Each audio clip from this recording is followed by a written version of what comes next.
John Carpenter's Halloween was one of the most financially successful horror films of all time.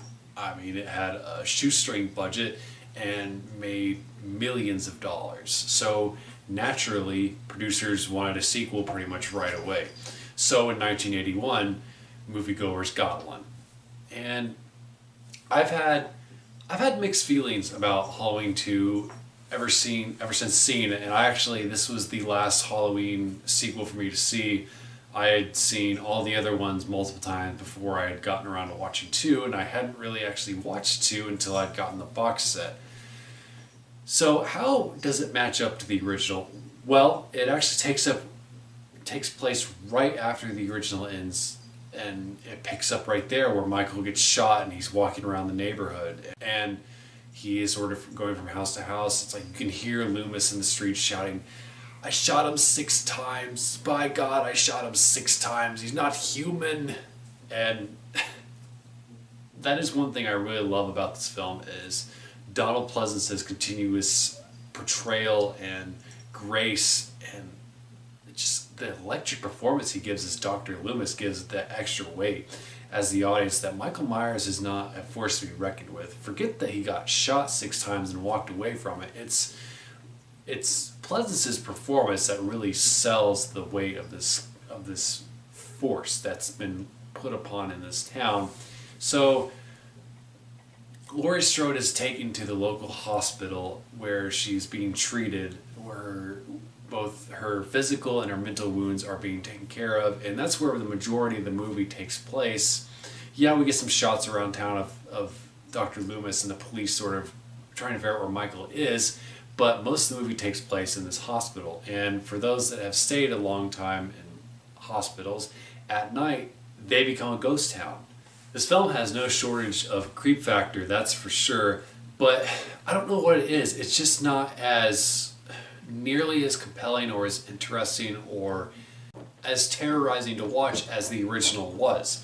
I think Rick Rosenthal does a really good job capturing what Carpenter was trying to do and the style. I mean, it fits in the Halloween universe, that's for sure, but it's just, the film feels boring in places, and I think that's mostly because of the cookie cutter characters. I mean, there are a lot of nurses and EMTs that are really irresponsible in this movie. I mean, seriously, these people could lose their jobs. I mean, everyone that I know that's in the medical field is really respectable and take their jobs very, very seriously. But in this movie, they're just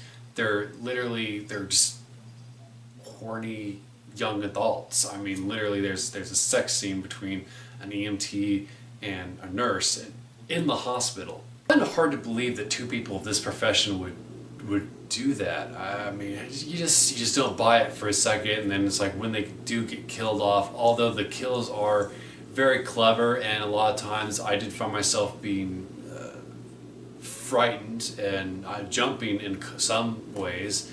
I think one of my favorite ones is one that happens almost off screen, like the guy walks away while the girl he just had sex with is, getting dressed, and she's turned around and you can see him on the other side of the window being attacked by Michael, and you don't hear a thing, and that's one of my favorite moments because it's creepy that this terrible thing is happening and she has no idea. One thing that I do think is improved is the soundtrack, and this could be chalked up to John Carpenter's further experience with creating music. I mean, the first Halloween, he'll admit, was a giant experiment that somehow ended up working. So he's able to expand upon what worked so well in the first and create some really haunting themes. I mean, the entire opening it sets the entire mood for the film. I mean, I love that shot with the jack-o'-lantern when it splits open and the skull is on the inside. I just love it. And for me, Halloween 2, it's not a movie that I like to watch as often as some of the others because, I don't know, it's just, I think it's just boring. I think that's what it boils down to is it's boring. It's just hard to really capture what made the original work. And I like to watch it back to back with the original, and the fact that that's what I did, and it works. It works in that way, and some people do really like this film, and I can see why. It does introduce the whole subplot of Laurie Strode is Michael Myers' sister, and there may or may not be a psychic link between the two, and that's why he's able to find her.